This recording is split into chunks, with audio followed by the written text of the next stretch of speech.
Hi and welcome back to the channel and my first sea kayaking adventure of 2023. To start the year off properly, we were off to kayak my favourite spot on our northeast coast with a grand day out around the Farne Islands. The Farne Islands group comprises around 28 islands depending on the height of the tide. Strong tides flow around the islands and through the restricted channels, or guts as they are named, with flows of up to 4 or 5 miles per hour. If you enjoy this video and any of my other sea kayaking adventures, please like, consider subscribing and share with friends. There's lots more on here to enjoy and feedback is most welcome. Thank you.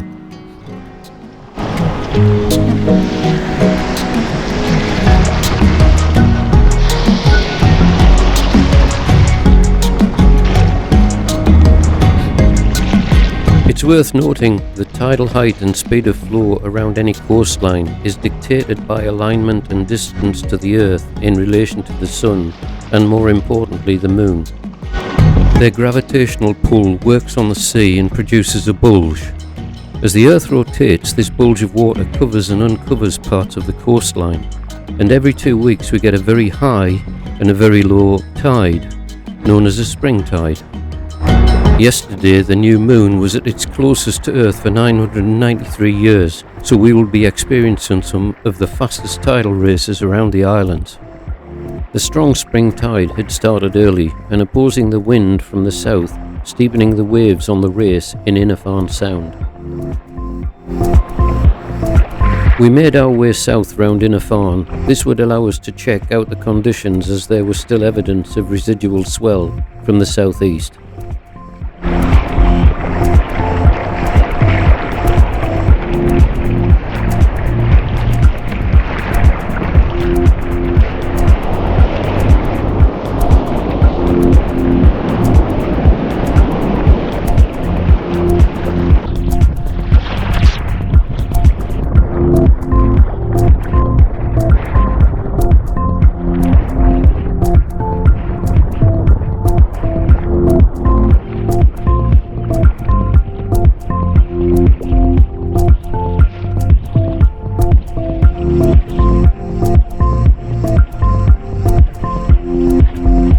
Rounding the south end of Inner Farne and past east and west wide open, the mixing of tide, wind and swell was starting to produce larger waves and sporting conditions.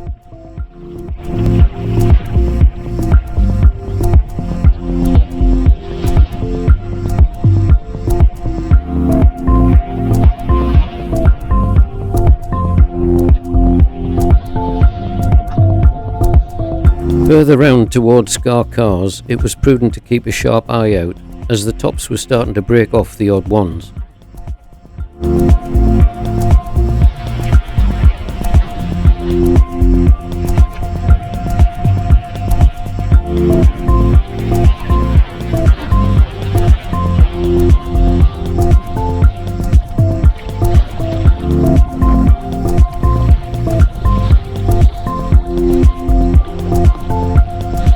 Once around and into Car's gut, the opposing tide race had flattened the conditions and gave us the chance of an odd wave to ride.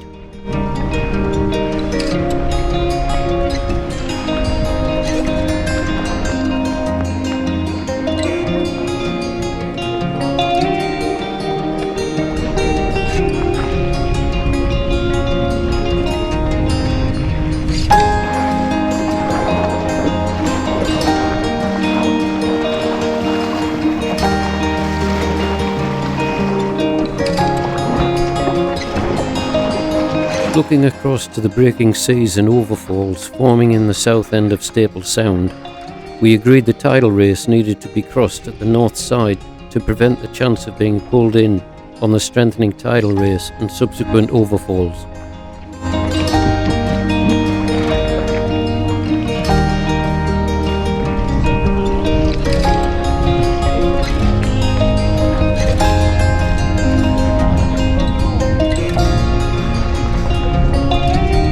After crossing Staple Sound and rounding the north end of Brownsman, we were into grey seals pupping territory, with hundreds of seals with their pups hauled out on every island.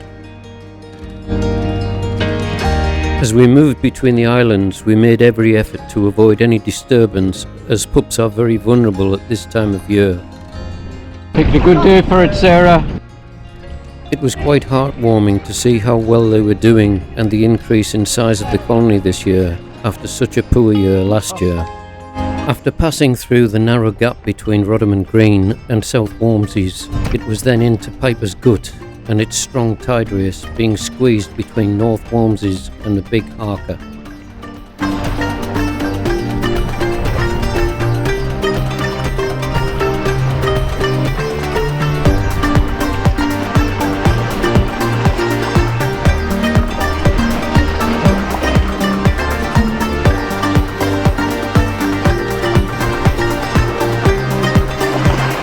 With a nice tidal flow in the race, it was now time to play. See ya!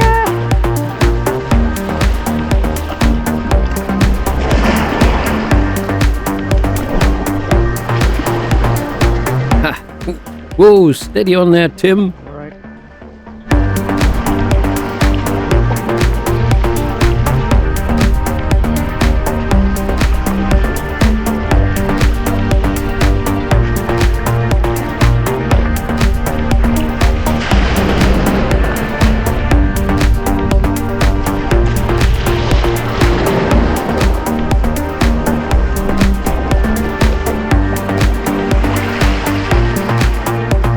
Into calmer water now on the north side of the islands. We passed the Harkers and Blue Caps, away from the tidal flow being squeezed between the islands.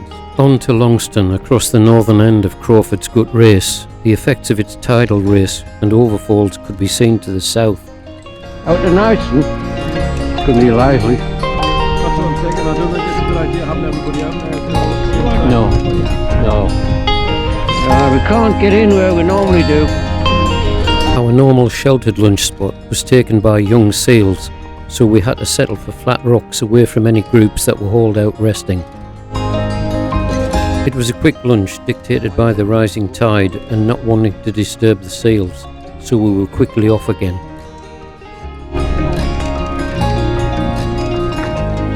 Despite our earlier conversation regarding the main tidal race around Kniveston, we decided to go and take a look and pushed off through the tiny gap of Sealed Gut, with its own impressive little race speeding through.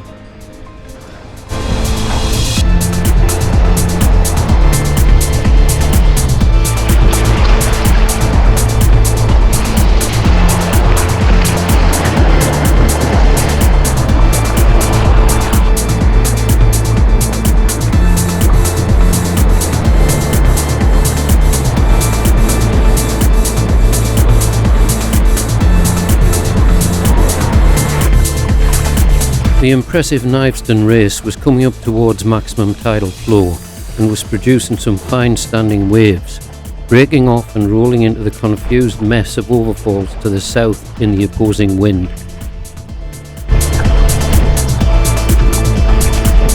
Like moths drawn towards a naked flame, most of the group made their way out one by one to surf some of the waves on the edge. Any chance of getting out to Kniveston onto the front of the main race was out of the question, as everything was going like a train.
Derek picks up a lovely little run.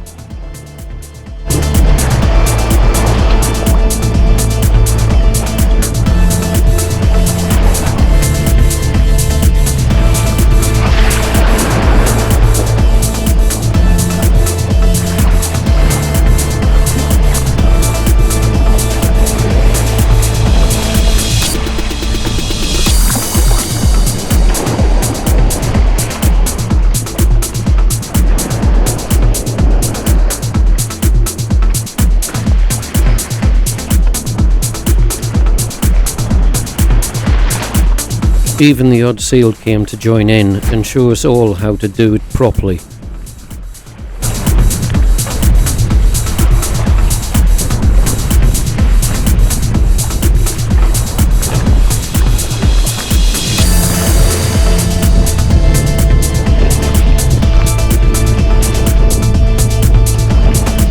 Checking out the overfalls was total confusion, as the mess of broken waves was stirred up even more by the opposing wind.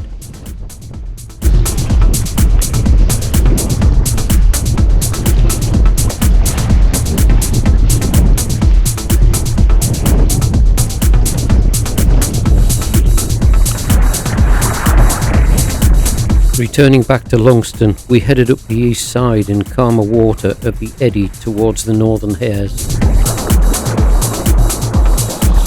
The flood stream, as it approached the northern hares of Longston, seems to have slackened at this stage, but what actually happens is the main tidal flow follows the deeper channel eastwards towards the shelf of Kniveston, where it's forced to the surface on the race, producing the overfalls we had experienced further south.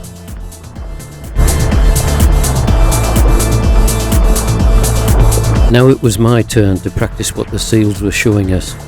Marks out of 10? 2. And just to make sure, we were even escorted off the premises.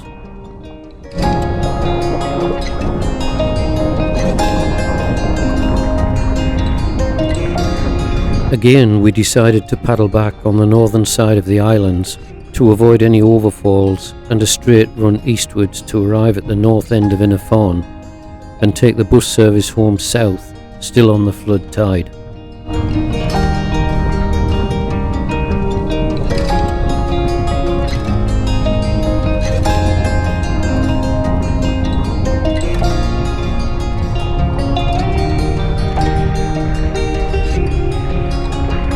The afternoon light by this time was producing some fantastic colours through the dramatic cloud formations.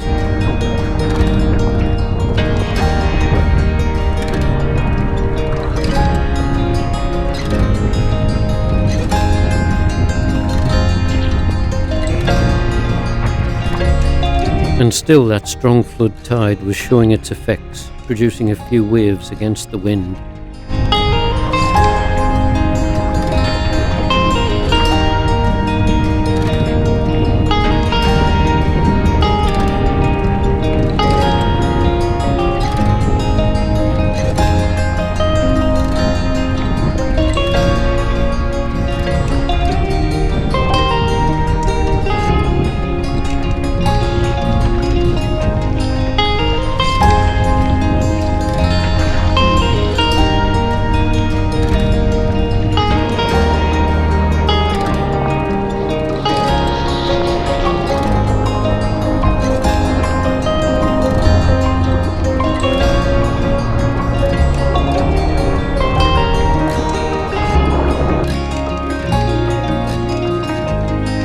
If you've enjoyed the video half as much as I have making these memories, please like, consider subscribing, share with friends and like-minded folk, and I'll see you on my next adventure. Thanks for watching.